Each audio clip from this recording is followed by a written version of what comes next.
Welcome back to the Metal Exchange. Justin and Chris back again, episode 197, covering Stratovarius' episode album from 1996. A seminal album for me and my metal fandom, going back to just about a year or two after it came out in the mid to late 90s. But before we get there, Chris, my friend, how are you? Very good. I am reaching the end of this packing situation. I'm a little bit tired, but I am excited to talk about this album, and then once that's done, I will move somewhere else, and then the next episode we'll do from there. So I like it. We're for a peek behind the curtain for our Patreon folks who will be getting this album early. We are doing this on the heels of the Orphanland episode, which dropped for our Patreon members, obviously well in advance, and then obviously for everybody else this coming Monday. But I look forward to this because this, as you called it, a bit of a softball to kind of bridge the gap before our request for the month of March, which we'll obviously reveal at the end of the episode. No pun intended. But I say that to say we're just doing it out of order this month because of scheduling and whatnot. But this is one of those albums that I don't think left my CD player for probably about 3 years when I first got it. I listened to this thing nonstop, so it was nice to go back to it. But before we get there, just a couple of things that I heard recently that I thought were worth mentioning. Ordinogan came out with a new single called My Worst Enemy. It's coming off of their newest album, The Order of Fear. Not exactly sure when it's due out, but always nice to hear something new from these guys. This one was more of a power ballad. It was not what I was expecting when I put it on, especially with a title such as My Worst Enemy. It was an interesting choice for a single, but it was a good song, and I think it was really catchy, and they are very consistent, if nothing else. Have you had a chance to hear this one yet? I did not even know that it came out. I just downloaded it, and I will check it out and report back at our next episode. It just came out yesterday, so I'm not terribly surprised you missed this one. But in addition to that, 2 albums came out just yesterday, and I had a chance to check them both out over the last 24 hours or so. I don't know that I have a strong opinion yet on either one. I need to go back to both, but I thought it was interesting. This North Sea Echoes album is really a collaboration between Jim Mateos from Fates Warning and Ray Alder from Fates Warning, but they didn't want to release it under the Fates Warning moniker. Fates Warning has actually said that they will not be releasing any new music under that name, although if you wait till the end of the episode, there is some news from the Fates Warning camp, which I'll get to, towards the end. But this album was interesting. It had a little bit more of an electronic flavor to it in spots. I don't know that the single really did the album justice in terms of what this was. And I need to hear it again. And I say that because I really don't know what to think. It was a little bit jarring to me. Obviously, 2 very, very good musicians at the helm, but it just wasn't what I was expecting. So I think that with the next listen, it's either going to take off in popularity or it's going to be something that I've been. I just haven't quite figured out which one it is yet. Yeah, I've heard a couple of the singles, and it's kind of on the dreary side, but pretty much what you would expect, I think, from those 2 guys. So I plan on checking that out also when I get a chance. Nice. And the other album, which has kind of in many ways gotten a lot of hype, is the new Bruce Dickinson solo record. He hasn't done a solo album in what feels like forever. And he came out with the Mandrake Project. It's about 10 songs, clocking in at about an hour or so. And I thought it was a little bit unbalanced after my first listen. There were a couple of songs that just hit me like a ton of bricks. And then there were others that kind of felt a bit like filler. But it's always great to hear him sing, and some of these songs really were quite enjoyable. So it's something I'll go back to again. Whether it appears in the top 10 on my year-end list, I don't know, but always nice to hear new stuff from Bruce. And, when he does these solo albums, they definitely have a bit of a different feel than your classic Iron Maiden stuff. So it's always nice to hear. Is this something that you have any interest in, or is this something that you really kind of don't care as much about? I think I got the first single. I haven't, or maybe even the first 2, but yeah, I'll definitely give the album a listen because I know a lot of people tend to, I don't know, a lot of people say that his solo stuff is actually better than the recent Iron Maiden albums. So I'm definitely curious, to say the least. So yeah, I'll definitely check that one out. Nice. And so let's get to the matter at hand. As we were kind of really delving into this European power metal thing that was going on in the 90s, we kind of did it right on the heels of Stratovarius just kind of blowing up. I think that Fourth Dimension in many ways put them on people's radars, but I think you could make the argument that it was actually Episode that put them on, more of a mainstream map. And I say that mainstream in the metal world, right? Like, obviously this wasn't getting radio play here in the States or anything like that. But this album, I feel like, was the first album where people were really talking about this band kind of as a tour de force.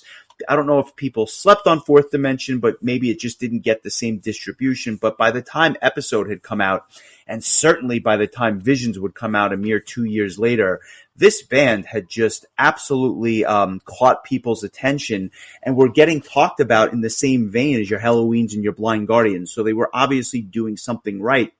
And in many ways, it almost seemed like every country had their version of the classic German power metal, right? Like, you had Angra in Brazil, and you had Labyrinth in Italy, you had Stratovarius in Finland, and then since then it's obviously blown up and it's a huge genre all around the world. But would you agree with my assessment in terms of this kind of being the album that really catapulted them? I don't really know, because by the time I started listening to the band, like, Visions had already come out. So I don't really have a good grasp of when they, kind of hit their stride as in their popularity. So I don't really know. To me, like, when I got into the band, like, Fourth Dimension, Episode, and Visions were like the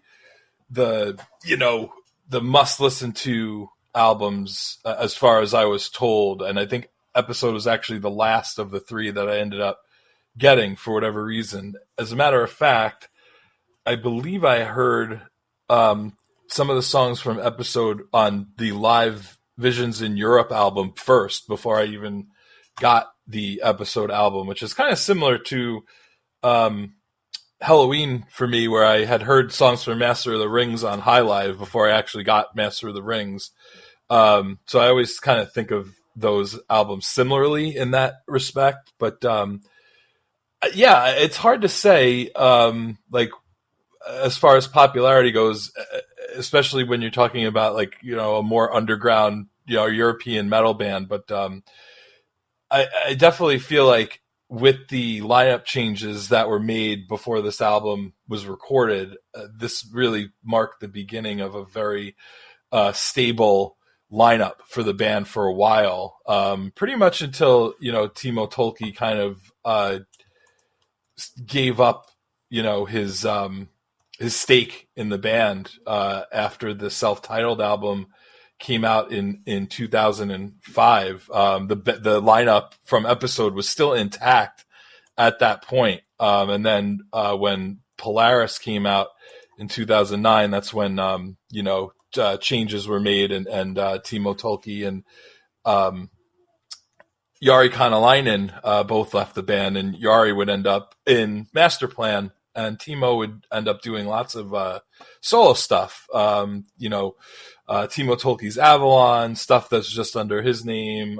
There was a band called Revolution Renaissance that I believe was supposed to be the next Stratovarius album with him on it, before he ultimately was kind of forced out and then ended up like selling his stake in the band to the band, which I thought was a pretty a decent thing to do, considering that he was the longest tenured member by far than anybody else in the band at that point. But yeah, this has always been kind of an interesting album to me, because like I said, Fourth Dimension and Visions were kind of like my starting off points, and that goes back to the mixtape that Ralph made, having Distant Skies from Fourth Dimension and Black Diamond from Visions on it. So that was kind of what was directing me in the direction of those two. And this one was just kind of like, felt like it was necessary to fill the gap. And I remember hearing, songs like Father Time and Will the Sunrise from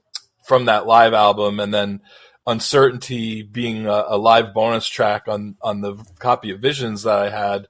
So I was excited about getting this album because I was like familiar with a few of the songs by the time I did eventually get my hands on it.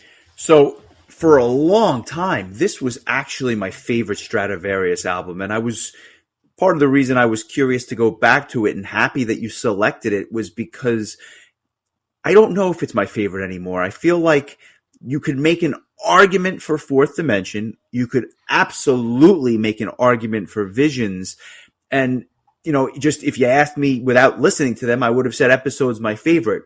But I don't know if it is the most complete of the albums, but the highs are about as good as it gets. And I've told this story before. I'll probably mention it every Stratovarius episode because I just think it's worth mentioning.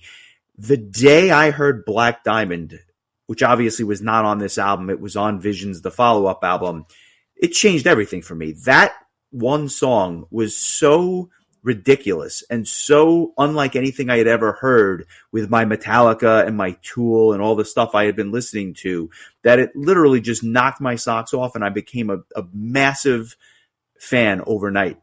Not only of Stratovarius, but of the style in general, right? It was just something about that keyboard and then the power metal double bass drum behind it, and then Timo Tolkki's guitar playing that just knocked me for, it's the reason we have the podcast. It's part of the reason we have as strong of a friendship as we do, because like we just grew up on this stuff and I couldn't get enough of it. And here I am 25 years later, I still can't get enough of it. So, I like telling that story because every time I hear Stratovarius, it really just has a huge nostalgia pop for me because of those reasons. That being said, Episode holds up well. It holds up well. It's a very good album. And you alluded to this earlier when you were talking about the lineup. This is, for all intents and purposes, the classic Stratovarius lineup that people think about. And obviously that's Timo Kotipelto on lead vocals, Timo Tolkki on guitar, Jens Johansson on keyboards, Jorg Michael on drums, and Jari Kukalainen on bass. This lineup is just an all-star team that came together at a time when they were fresh and had a million ideas, and they put them together and they just made a couple of magical albums. I can't really disagree with anything that you just said. I always had kind of a weird relationship with this album because, and I think you kind of hit the nail on the head earlier when you said like the highs on this album are really high, but I think some of the lulls for me are kind of drag the album down in a way that I think that an album like Visions, where I don't really think Visions has any like lulls, or for me, like there's no songs that I think are just kind of average or even slightly above average. And like we talked about with Fourth Dimension, with 030366, that and man, I don't even remember what we said about Dream Space at this point. But I'm sure there was at least one track that we weren't absolutely in love with. So like there was still some songs that, at least for me, like just didn't thrill me on this album. It's not terribly different from what I had to say about Gamma Ray's Power Plant album a few weeks ago, in so far as there's just a lot of really, really good songs, but then there's just a couple of songs I think kind of drag it down and stop it from being like a really highly ranked or like, rarefied air type of ranking for a band like Stratovarius. In my research here on our spreadsheet, we did Dream Space in September in 2022. I gave it an 8.375. You gave it a 7. And then we covered Fourth Dimension in March of 2021. And I gave that one a 9.25, and you gave that one an 8.5. So we'll see where this one kind of lines up compared to those previous two. We did it a little bit out of order, but we're kind of back on track now. I would imagine Spoiler alert, we'll probably do Visions the next time we are talking about Stratovarius. But I was hoping to go back to Fright Night, to be completely honest with you. I don't know. I just feel like that would be a hell of a ride. But we'll talk about one of the tracks later on, I'm sure. yeah. We'll get to all of them eventually. Just a matter of when, pretty much. But yeah, this was.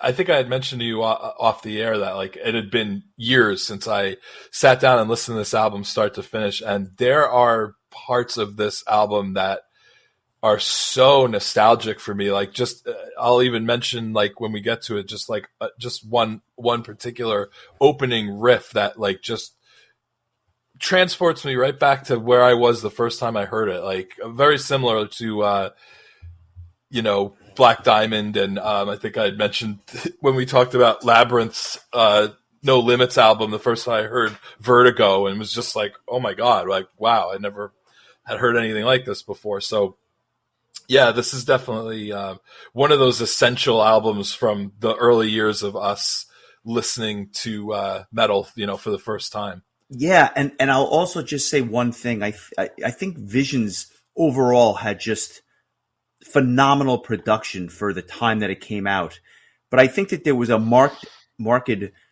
improvement between Fourth Dimension and this album. Like this album's production is really, really good. It's not Visions, but I thought it was definitely a step up from Fourth Dimension, and I think that adds to the enjoyment in many ways. It's a dense album. It's not short. It clocks in at just under 63 minutes.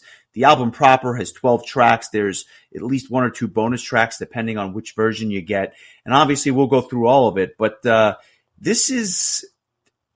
really is a trip in many ways. And as I mentioned, the lineup has been kind of firing on all cylinders right out of the box, and they would not let up at all over the next few albums that came out. So with that, let's kind of get into it. And I should note, Timo Tolkki, for the most part, writes every one of these songs with the exception of one, which I found fascinating. I don't believe I knew that Timo Kotipelto actually wrote one of these songs, but we'll get to that in short order. It kicks off with Father Time, which is just an absolute classic that brings me back to our childhood. That riff and that double bass drum with the soaring on vocals on top, this is the essence of Stratovarius and what they were doing at that time. It is an absolute power metal banger, and it's that chorus that just sticks in your head. It has the best of everything that you could possibly want. What's amazing to me, though, is having seen Stratovarius relatively recently, it's amazing to me that he's able to sing these songs this way, because you would think with age he'd have to come down an octave or two, but he still wails on some of this stuff, which is amazing. And then there's that sing-along section towards the end, which actually gave me a little bit of a power vibe when you think of like the Halloween song. This song has it all. And ironically, Power came out the same year as this song. So both bands were going with that same, sing-along section in their songs. Just an absolute top-notch opener. I can't say anything bad about this song, even having heard it, over 25 years ago now. Yeah, this is a really excellent song. I think that, as far as like songs that are super memorable from an album that like probably wasn't that well, distributed at the time, around the world and what have you. This is, I think, like what a song you'll find on like any Stratovarius Greatest Hits album. I believe it was on the Visions of Europe live album, which came out in 1998. Looking at that track list, it looks like Father Time, Season of Change, Speed of Light, and Will the Sunrise and Forever are all included on that album. And I think that, I'm pretty sure I had purchased that prior to episode. And so like, I really had a nice knowledge of a chunk of this album going into it, but this was a song that I really liked. And, I do believe that, yes, there was a single. This was, one of the singles from the album. I believe it was the the first single. It was this with Uncertainty as the B-side, and then it also had a couple of extra tracks, a re-recording of Future Shock, which was from their first album, and a cover of the Scorpions' Kill the King. Is that the Scorpions? Rainbow. I may have... What's that? Rainbow. Yes, right. Sorry, Rainbow. I am thinking of a different cover that Stratovarius did. Different King. At another time. Anyway. So yeah, I'm pretty sure the single was released ahead of the album. I'm not 100% sure on that. I can double check, but yeah, it's definitely a good choice to kick things off for people hearing this material for the first time. First album, like we said, with Jens and Jorg joining the fold, and I feel like there's a little bit of some callback on this album to the sound of Fourth Dimension, but you can also definitely hear the very unique key style of Jens Johansson that just is nobody else has that kind of sound that he does. It just, it right away. And then this is kind of like his introduction. I think he really put his stamp on things on Visions, but this was him kind of just dipping his toe in the water. And it was an interesting choice to bring him on because he had been the keyboard cohort for Yngwie Malmsteen in the past. And so I think Timo Tolkki, who had a similar guitar style as Yngwie, thought, why not bring in Yngwie's old keyboard player and maybe we can recreate some of that magic. And I think that was an absolutely brilliant personnel move because I think it just worked out so well. And fast forward, many years later, and Jens is still part of the band. One of the only ones left with Timo Kotipelto. Yeah, you make a great point. And on those earlier albums, even up to and including Fourth Dimension, the keyboards played in many ways a complementary role. But once we got to Episode, and I think this is why the band really began to transition, the keyboards became every bit as prominent as Tolkki's guitar leads. In many cases, they would actually the solos would be dueling solos back and forth, or sometimes layered on top of each other. And as a result, it just gave the band new life and another dimension, again, no pun intended, but another layer that was just so spectacular. And when you think about it, Blind Guardian wasn't doing that. Halloween wasn't doing that. And even a band like Angora, where, on Holy Land, there are keyboards, you wouldn't say that they're front and center. They're a complementary piece to the twin guitar attack. Here, there are parts of this album, and certainly on Visions and Going Forward, where the keyboards were front and center and almost the focal point of some of their tracks. So, yeah, and I don't know that there's a better example of it than on Will the Sun Rise. Obviously, that opening riff is iconic, but the keyboards on this song are just absolutely fantastic. I've got more thoughts, but tell me what you think about this one. I'm sure that this is one that, sticks with you to this day. Oh, yeah. This is one of my all-time favorite Strato songs. It's probably my favorite song on the album. It's not going to be my song of the week, though, and I have a reason for that I'll get into later. But I think it is my favorite song on this album because it just, as a power metal fan, it just hits all those check boxes that I love. Just, it's a fast-paced song, and all the guitar work's phenomenal. The keyboards they hold it all together. Kotipelto's vocals are just soar. The just catchy as hell chorus. It's just a really outstanding song. And this was the second single that was released.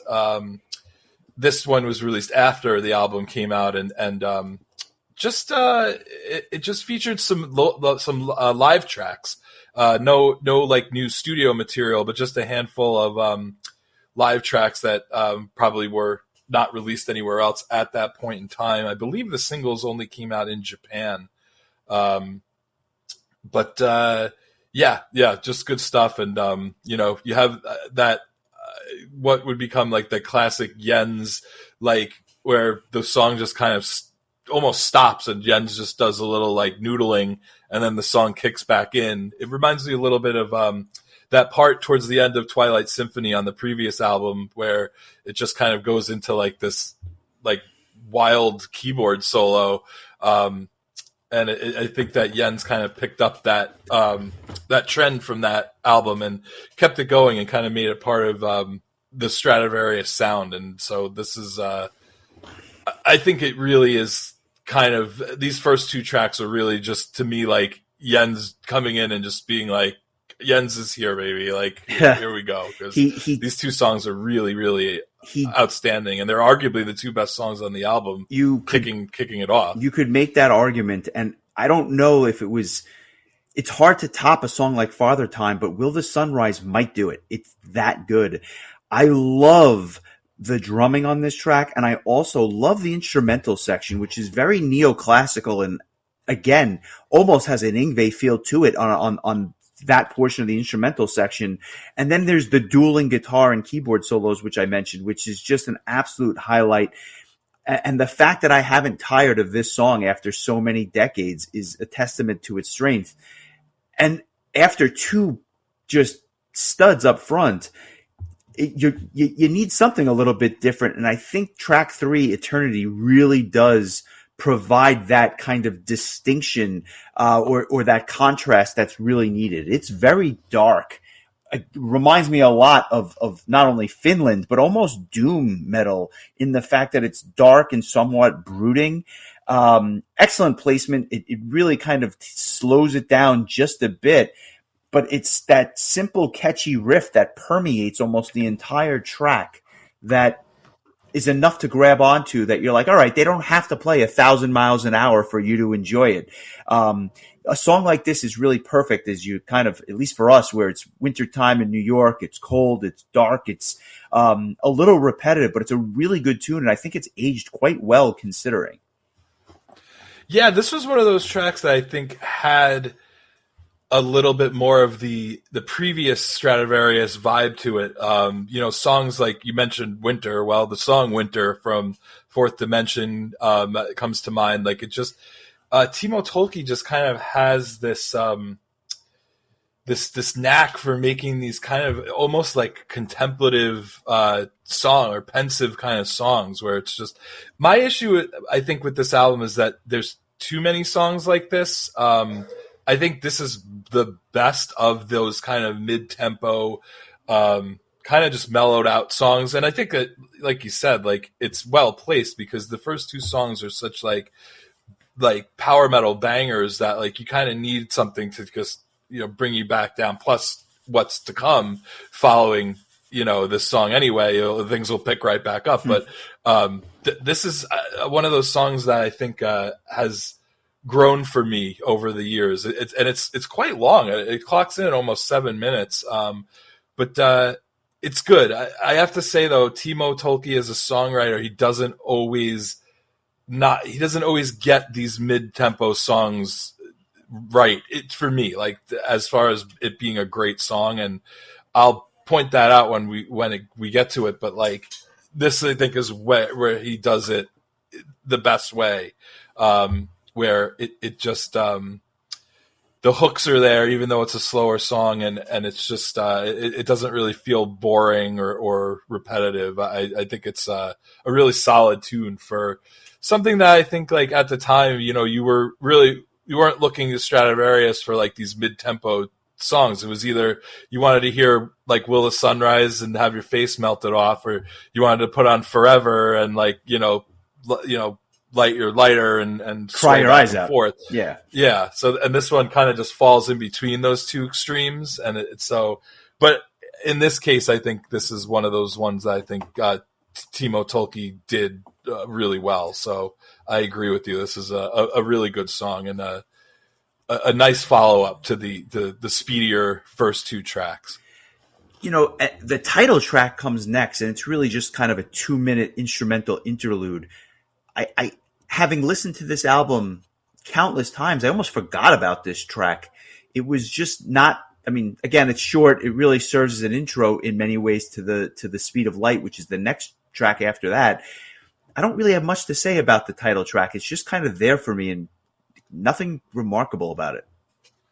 I always consider it just the intro to Speed of Light. I think I even joined the tracks as one because I felt like Speed of Light kind of deserved to have that kind of that slow build, and it's such a dichotomy to Speed of Light, because Speed of Light is just such a, I mean, it's pretty, it describes itself quite well. I do, but I do like this kind of this instrumental interlude, if you will, that just kind of sets the table for Speed of Light, and also acts as kind of like a break point in between Eternity and Speed of Light. So I like that this was kind of included, and I think it almost lulls you into this like false sense of kind of mellowness, and then all of a sudden the riff for Speed of Light kicks in, and it's like, oh shit, like we're going, like we're off to the races again, and like I had mentioned, this was another song that I had heard on the live album, and I was amazed at how fast they played it on the live album, and this, I think the tempo on the studio album is right on par with that, and this is just a super catchy song, but also has some real guitar wizardry. I think this is Timo showing off. I was going to point this out, but you just hit the nail on the head. This was a favorite of mine as a kid. It's one of my favorites now. I could have easily made it my song of the week. I'm not. I went in a different direction. But this might have been Timo Tolkki's finest hour as a guitar player, and that's coming from a lot of tracks where he does some phenomenal work. I just think his solos and the way his riff on this is just nothing short of incredible. And although the band has come out with a lot of great material since this lineup was in full force and effect, they don't write songs like this anymore. And it's a shame, because it's a great, succinct, tight little tune. And Jens's keyboards combined with Timo Tolkki's guitar playing just make it an absolute top-notch piece of power metal. Yeah, the two on top of each other, once the solos kick in, is just they complement each other so well, and then Timo just goes off. It's really incredible, and then he just finishes the end of the song with just another just incredible just guitar riff, and then Jens just knocks it out, like bangs out the last song with like these two big keyboard chords. It's a short song, it's a fast song, but it really gets the point across quickly, and it's still one of my favorite songs by the band. Just a really fun tune. I'm a little surprised that not one of us has chosen our song of the week yet, given the 3 or 4 heavy hitters up front on this thing. Yeah, I know usually I kind of go with some of like the more obvious choices based on what I gravitate towards, but I chose this next track, Uncertainty, as my song of the week for reasons. All right, that intro, that riff, that dun dun dun dun dun dun dun dun dun, I remember hearing that because it was a bonus track on the Visions Japanese edition. It was a live version of this song, and this is the first Stratovarius song ever written by somebody not Timo, that was not Timo Tolkki. There have been band members that have contributed to the lyrics, but this is the first song that was attributed the composition of the song to somebody else, which is pretty amazing considering that the band had released 4 albums before this. So I just this one is just one of those songs that just takes me right back to high school, maybe more so than any of the other songs on the album, and I think it's such an underrated tune. Again, it's another one of those mid-tempo songs that I think just really rocks. Like it has the bridge and the chorus have the hooks that just keep it interesting. And I don't know if I'm in the minority here, but I think this is such a cool song. And like I said, Will the Sunrise is probably my favorite song on the album, but I kind of wanted to put a spotlight on this song instead, just because I feel like it doesn't get enough love. And I had a weird situation with my copy of Visions, because I had ordered it on CD Now and was expecting to get a domestic copy of the album, and it must have been some sort of error, like a print error or something, because I got the disc, and on the back of the disc it had the track list, and it had Kiss of Judas as track 1 and Black Diamond as track 2, which was actually flipped on the Japanese version. And when I popped the disc in, it started with Black Diamond, and I was like, oh, that's interesting. And so I listened to the whole album, and I get to Visions, and the song ends, and the next thing I know, there's 2 more tracks on the disc. I somehow ended up with the Japanese disc in the package, which was such a cool treat. It had the Black Diamond demo and the version of the Uncertainty Live that I mentioned. And so I was already really into this song before I even got Episode, even though it wasn't on that live, Visions of Europe album. But I just will never forget dun dun dun, dun, dun, dun. Like, just that will forever be like a riff that takes me back to my very first years listening to metal. So that's why I chose this song. Went in a little bit of a different direction, so we'll give it a listen, and then I'm curious what your thoughts are on this one as well when we get back.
I was not expecting you to choose this song, but I'm really happy that you did. This version is actually markedly different from the live version that you talked about, because the live version is sped up a little bit. They play it faster live. So I remember hearing the live version and being really impressed. And then I heard the studio version and was surprised at how much slower it was compared to that live version. But this is the most underrated song, not only on the album, but perhaps in their entire discography. It's not my song of the week, obviously, but it is one that has always resonated with me. And when I found out, I don't know, earlier this week that Timo Kolti-Pelto wrote it, I was shocked. I did not know that. It is so catchy and so heavy. And the way that bass drives this thing with the riff on top is just really powerful stuff. And in many ways reminiscent of the band's earlier material. Like, this could have easily been on one of the earlier albums and you wouldn't have batted an eyelash. The chorus is kind of straightforward, but it's an earworm. It sticks in your head. And the backing vocals throughout it, really kind of the way they layer it, makes it strong and powerful. I love this song. I don't think you're alone. I don't think you're in the minority. This is a really good tune, and it's a song that nobody ever talks about. But if I was watching a Stratovarius show and they played this, I would lose it. I would lose my mind. I think Uncertainty is a gem. I couldn't agree more. It's very well said, and I'm glad I'm not alone in feeling that way. But man, that riff, man, it really just takes me back, almost more so than any other guitar riff that I had heard back then. And I just popped on the live version from Visions, and it really is markedly faster. So it's interesting that they kind of sped up the pace on the live track when they could have taken it easy. They decided to make it even faster. So. Good stuff. The back half of this album takes a little bit of a step back. Not every track. There's some really good stuff on the back end, but overall, it's kind of hard to top the front end of this album. And that brings us to the back half, right? We get to Season of Change. This one starts like a piano laden power ballad, but it has like a dreamlike quality to it, but it's oddly endearing, I think, at that point. But then around 2 minutes in, it actually, the riff subtly changes. The vocal lines are delivered just a little bit differently. And then obviously an unmistakable Jens Johansson keyboard solo. This is a good tune. Just maybe a notch below some of the stuff that's on the front end. But that being said, I think the best part of the song is that extended bridge, which kind of goes into the outro. The way this song ends is top notch. I would put it up against everything. But overall, it's just a step below some of the other stuff we've talked about to this point. Yeah, I was never really a huge fan of this song, to be honest. And it's one of those tracks I mentioned earlier that Timo Tolkki kind of does like a mid-paced song. It almost is plotting in a lot of ways. I will agree with you that I do think the last like minute and 45 seconds the song picks up, and I think it's a bit more interesting. It just takes like a little too long to get there. I'm not the biggest fan of this song. I don't dislike it, but I feel like it is kind of a drop off after the how strong those first 6 tracks were. It's well placed in the middle of the album as like a kind of a lull, but like I just, for whatever reason, just like there's some of these songs that Timo wrote almost kind of felt boring to me. I could definitely understand why someone would enjoy it. It just doesn't really hit for me, and like it reminds me a little bit of something you might have heard on like Dream Space or Fourth Dimension, but just not as memorable for me. I thought it was interesting that it was one of the tracks they chose for the live album, and I guess that you can't play 12 Speed of Lights and expect to, do that night in, night out. You gotta slow it down a little bit. But yeah, this one's just kind of okay for me. I like it better than Heavy Metal Universe. Well, short of Saint Anger, what's not better than that? But a discussion for another day. It brings us to Stratosphere, an instrumental track.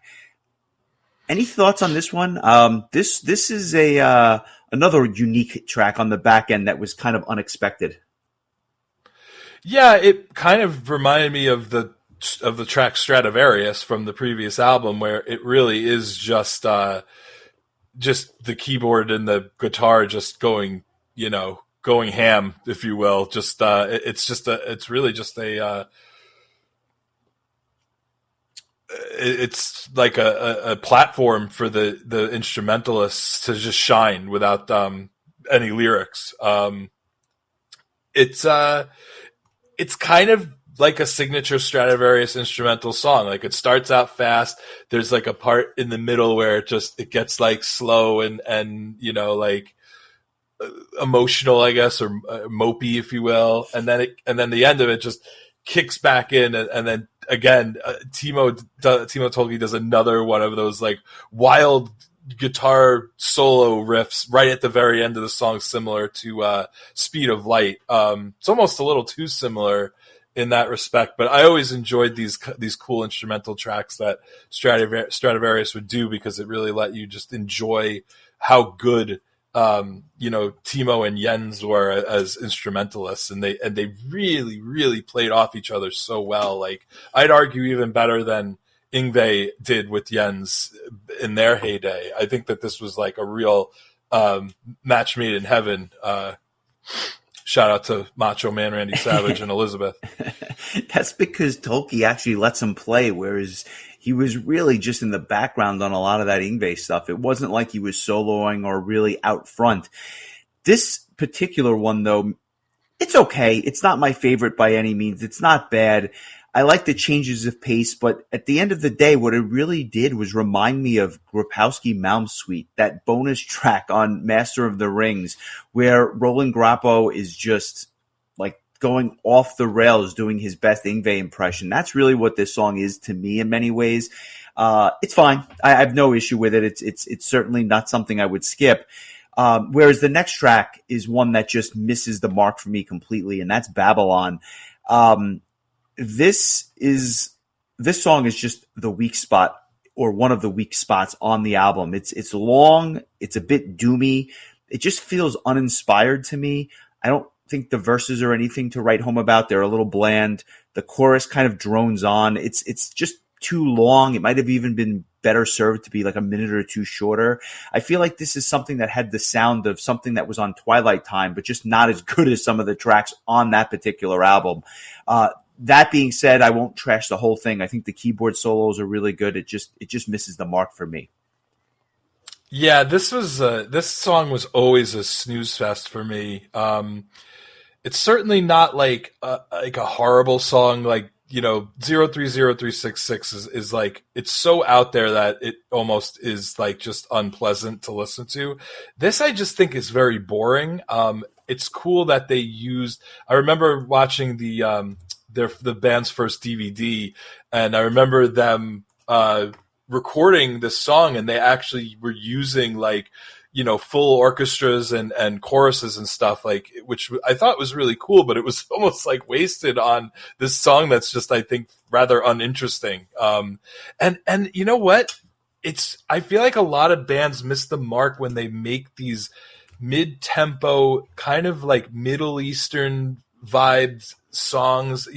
We joke about Yngwie's Pyramid of Pork Chops, and it's like, I get what they're going for. It has almost kind of like an ancient Egypt, that just kind of ancient Middle Eastern sound, and it's an interesting sound, but it's just such a blah song to me, and it's so long. It's the longest song, or it's a second longest song on the album. I don't know. I feel like with this in Season of Change, with just this like kind of like soul, like veritable solo in between, like the album just kind of takes quite a dip after that super strong start. Yeah, I agree with you, and that's why I think what I'm about to say might be the most surprising thing I said, because although there's a dip, this next track, Tomorrow, I kind of forgot about, but blew me away this week, and it's going to be my song of the week. I'll explain why after we give it a listen. Here's Tomorrow from Stratovarius' episode.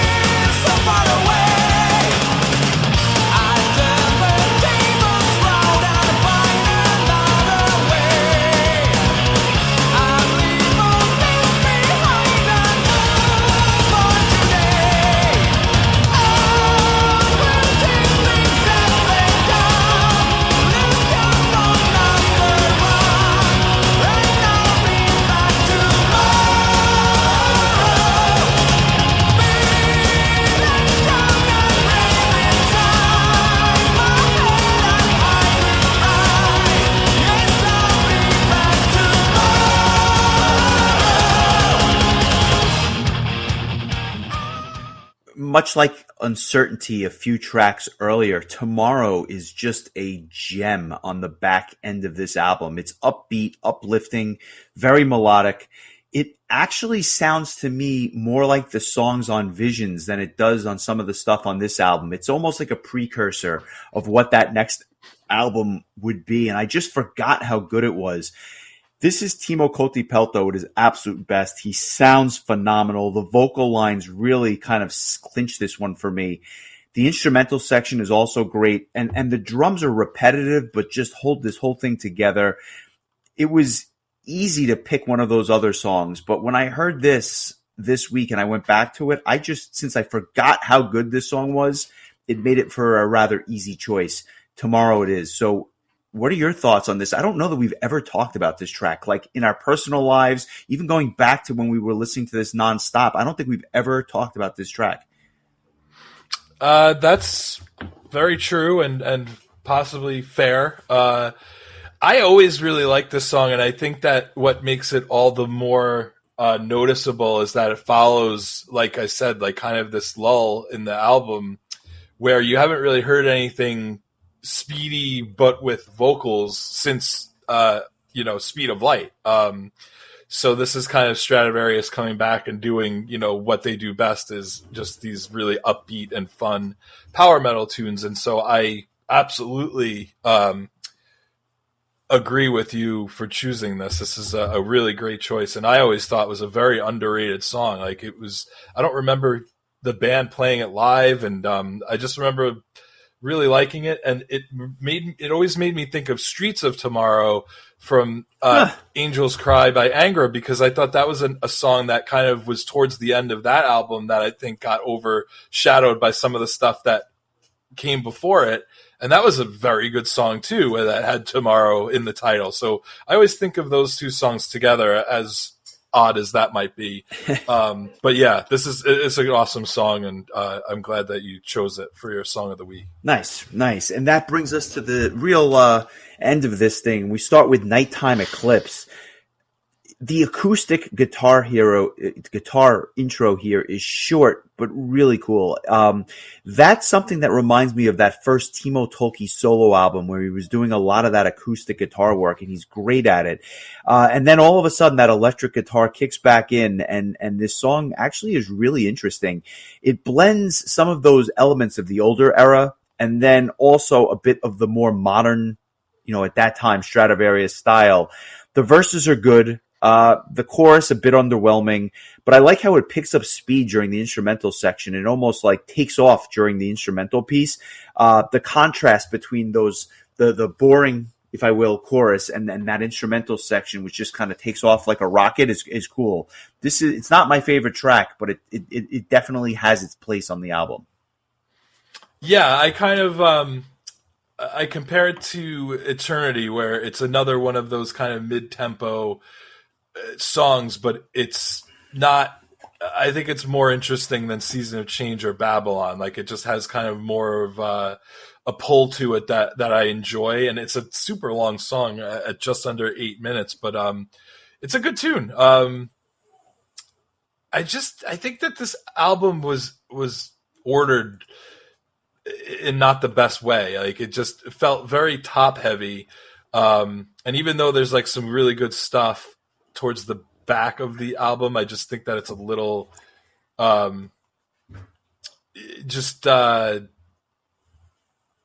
uneven. But this song, more than any of the other songs on the album, really reminds me of something that would have come on Fourth Dimension. It really is almost like a Stratovarius throwback for a band that hadn't been around for that long up until that point. But yeah, this was cool. I might have messed around with the track order a little bit on this, and I think it might have made the album flow a little bit better for me. But I agree with you. This is a pretty solid tune. And with that, we end with the one true ballad on the album, Forever. It's short, just over 3 minutes, but sweet to say the least. Why don't you take us home with Forever and your thoughts on what can only be described as one of the best Stratovarius ballads ever? Yeah, I mean, I think that when you think of Stratovarius ballads, like, this is the one. For me, it's either this or Destiny had two great ones in 4,000 Rainy Nights and Years Go By, two really, really great ballads. And Timo Tolkki wrote a mean ballad, I gotta say. Like, there's some really good ones, but I really do think this is the one that most people remember the most, and that might just be because the band tends to play it live fairly often, but it really is a very beautiful song. I like that they chose to close out the album with it.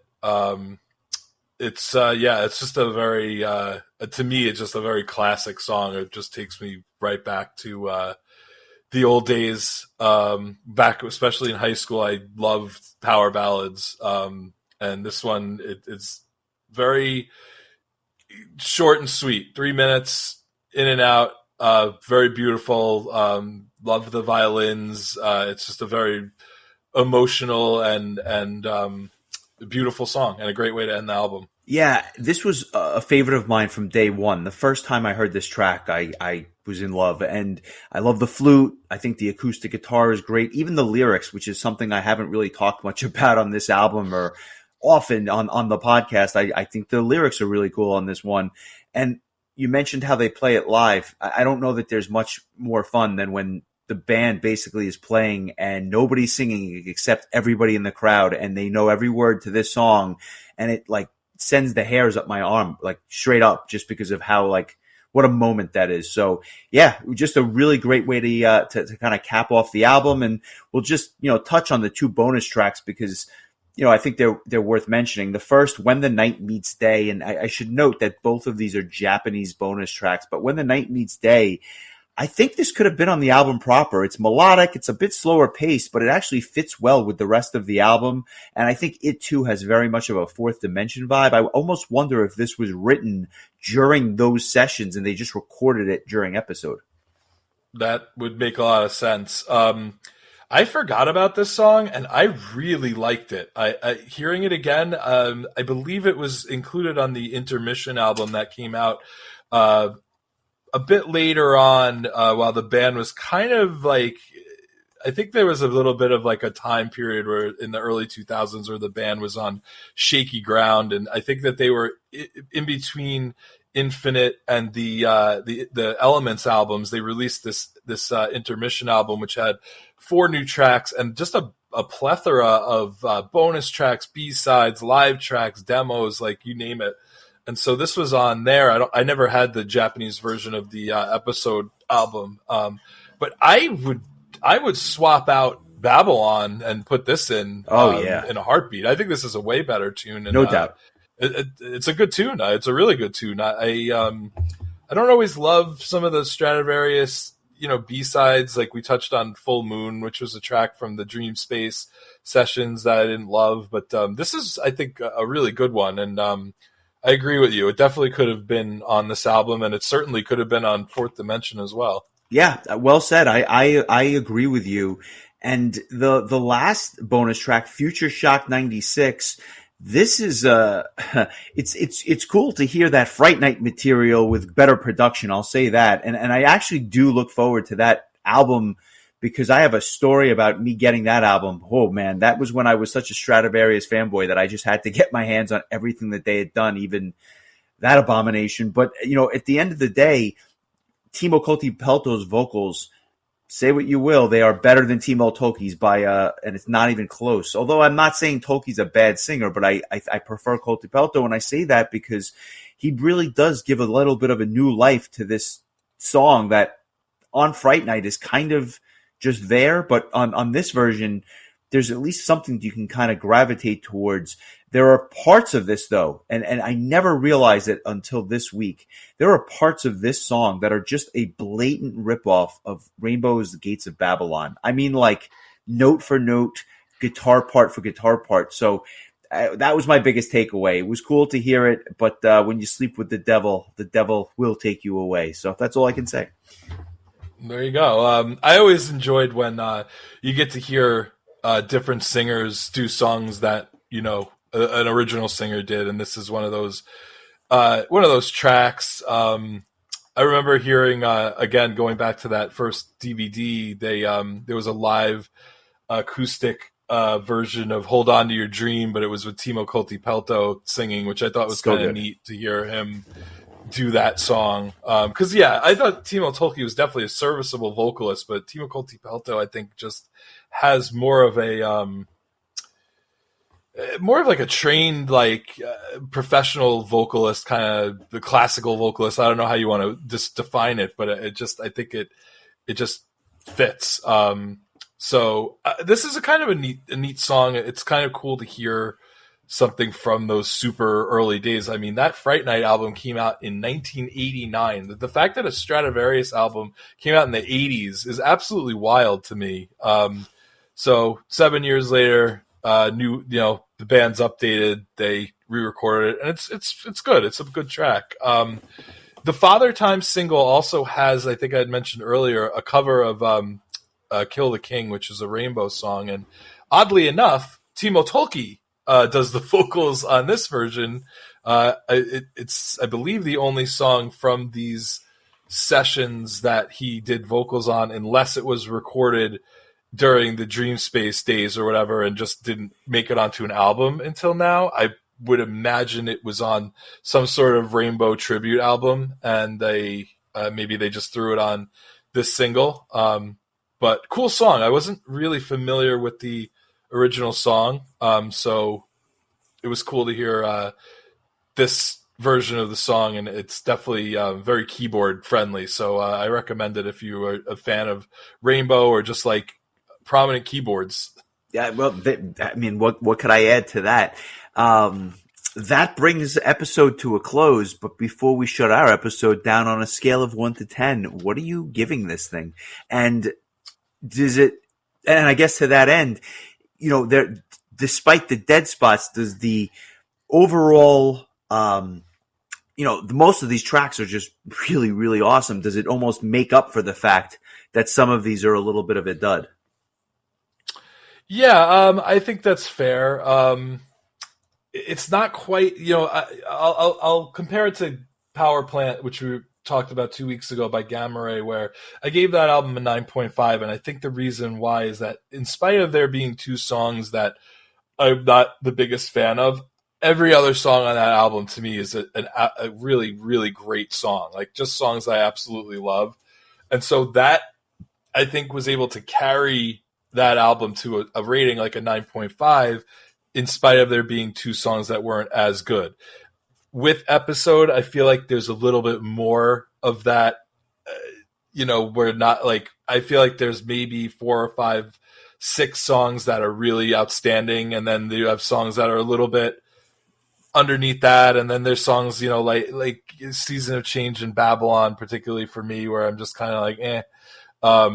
So to me, I give this song, this album, an 8.625. I think that the strength of Father Time, Will the Sunrise, Eternity, Speed of Light, Uncertainty, and Tomorrow, particularly, those tracks really hold the album in high esteem. I just think that some of the other stuff that I don't love drags it down and takes it out of that 9 or higher range. I agree with that. It's not a 9. There's too much here that is kind of bringing it down. But when I compare it to the 8.5 that I gave Fourth Dimension, I think I like this album just a touch better, just a touch. So for me, it's an 8.7. It's an 8.75. I don't know, or I guess I'm curious to go back to Visions, because I think that on Visions, and you said this earlier, there really is no dead spots. So in many ways, I guess it is my favorite album, right? I don't know that it's the one that I go back and listen to the most, but at the same time, the fact that Visions has just one very good to great to jaw-dropping song after another, I'd be shocked if I don't give that a 9 or higher, just because, you know, this is where I'm at. So at the end of the day, you've got multiple songs that are in this 8.5 or higher area, which just speak to the proficiency and the talent that's in this band. But I think that Episode is not my favorite anymore. I think Visions is probably my favorite album. Not the one I'm going to listen to the most, but probably my favorite. I will say that I think both of us, when we get to it, will give Visions a 9 or higher. I'll predict that. I'll have a vision, if you will. And again, I think it's just because looking at that track list, there really isn't any songs that drag the album down. Every song is great. And the fact, you know, I remember hearing them perform it live and just being like, there's no lulls in this set because this album is so strong. That said, you know, comparing, you know, the big three for Stratovarius when I was in high school was Fourth Dimension, Episode, and Visions. And I definitely think Visions is the strongest of the three. And I reserve the right to change my mind when we actually cover the album. But I think that Destiny and Infinite are also very excellent albums that I think would probably compete with Visions, because I also don't think those albums have any dead spots in them. just looking at the track listing just right now, just looking at it real quick. I think that Infinite was kind of like the peak of the Timo Tolkki era of Stratovarius, and it starts to kind of, I feel like you start to see some chipping away of the magic after this. I never really gravitated towards the Elements albums.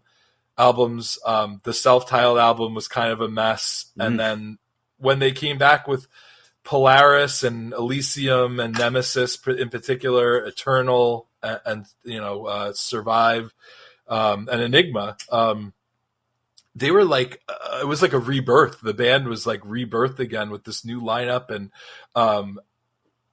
I was definitely skeptical of Timo Tolkki not being a part of Stratovarius after pretty much writing 98% of their songs in his time with the band. And they, I think, took the heart of what made that band work, and they kept it. And I think the reason that was because the new members were such fans of the band that they kept that magic alive. And then still having Jens and Timo Kotipelto on board, I think that that's just one of those bands that, to me, they just are timeless. But I will say, I'll repeat myself in saying that, like, Destiny and Infinite, I think maybe don't get mentioned as often as Episode and Visions, but I would argue that they both would. I think I would rate both of those albums higher than Episode. But time will tell. Like I said, we'll definitely cover all of them at some point, including going back in time and covering Fright Night and Twilight Time as well. Very, very good choice, my friend. Very, very good choice. Before we move to next week, I just want to mention two news items that I thought were interesting. French progressive rock, progressive metal, shoegaze, I don't know what you want to call them, but French metal band Alceste has announced their new album due out June 21st on Nuclear Blast. It comes with a new single, which I heard earlier today, L'Envol. If you like Alceste, you will like the new single. This is a band that I was always curious about. I kind of listened to a little bit back in the day, and then I saw them open, I believe, for Anathema here in New York City, probably about a little under a decade ago. Really interesting stuff. A band that I feel like should be bigger than they are, but nonetheless, I'll be checking out that new album in June. And a band that I mentioned earlier today on the podcast, Fates Warning, although they are not releasing new music, they are talking about potentially doing some shows in late 2024. So the band is still active. It just seems like they'll be doing it in a live setting. I can only hope that they do another tour. They are a band that you cannot miss live. Extremely tight, extremely talented, and almost regardless of what they play, you're in for a great show. Cannot disagree with that whatsoever. And with that, a few months ago, we had covered Riverside, a Polish band, and we are, by request, going back to Poland for another one, but a band that sounds absolutely nothing like Riverside. We are actually going to be celebrating an anniversary a few weeks late, but the band is Behemoth. The album, The Satanist, came out in February of 2014, and here we are 10 years later. I'm familiar with the album. Have you ever heard a note from these guys? Yeah, I heard the beginning of the first track earlier today, and remember when I said I wasn't ready for Orphan Land when I was about 22 years old? Well, at 42, are you ready for this? Because that's where we are. We'll find out. One of the reasons why we pushed the episode up a week was because I just knew I was going to need to give this the proper time, and being right in the middle of moving, I just didn't think that I would give it the time it deserves. And being that it was a request, I feel like more so than usual, I really want to delve into it and really dig into it. And this one was requested by Prague Power promoter Milton Mendonça, who is a friend and a former podcast interviewee. So yeah, he wanted us to cover this, and we shall. But yeah, this is definitely a bit out of my wheelhouse. So I'm going to give it my best shot, and hopefully you'll lead the way on that one. But we inch our way towards episode 200, which is insane. But I'm excited, and we finalized what we are going to talk about, but we will wait to tell you about it until maybe we'll tell you next week. Maybe we'll tell you the week after. We'll or see. Maybe how it'll be a surprise. we're feeling. We'll see. Maybe it'll be a surprise. But that next week is going to be very interesting. You may drive from upstate New York to North Carolina in about 32 minutes if you have to listen to this out. I mean, this is just going to be really interesting. Some black and death metal next week on an album that by many many would deem an absolute classic. I don't know that you're going to say the same thing, but I'm curious to hear your thoughts. But before we sign off, just a thank you to all of our Patreon members. We have some real special stuff in store for you today, or I should say in the coming weeks and months. I think you're going to be very, very satisfied. To everybody else, give us a like and a follow if you like what we're doing. Obviously, if you want to make a request, do consider joining the Patreon, and we will get to your album in short order. And with that, I will send you off on your merry way, because the next time we do this, you'll be doing it from very far away. Yes, I'm looking forward to it. But this was I actually have not packed up my computer yet. This was the last thing I wanted to do. So once this episode is edited and uploaded, I am breaking down the desk and packing everything up. And the next time we talk, the YouTube viewers are going to see some different workspace here.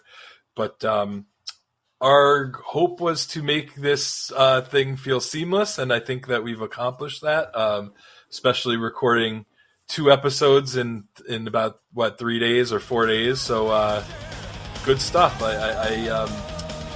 I'm excited, but this will mean absolutely no change to the podcast whatsoever. Whether that's good for you or bad for you, I don't know. But enjoy safe travels. We carry on. Safe travels, and look forward to doing it again from your new digs. Take a good one, my friend. Yeah, it's going to be a hell of a first album to talk about in my new place of residence. So we'll see. Scare the neighbors. Yeah, well, we got to let them know right away what they're getting involved with. So, dogs barking and behemoth screaming. So, happy new neighbor day.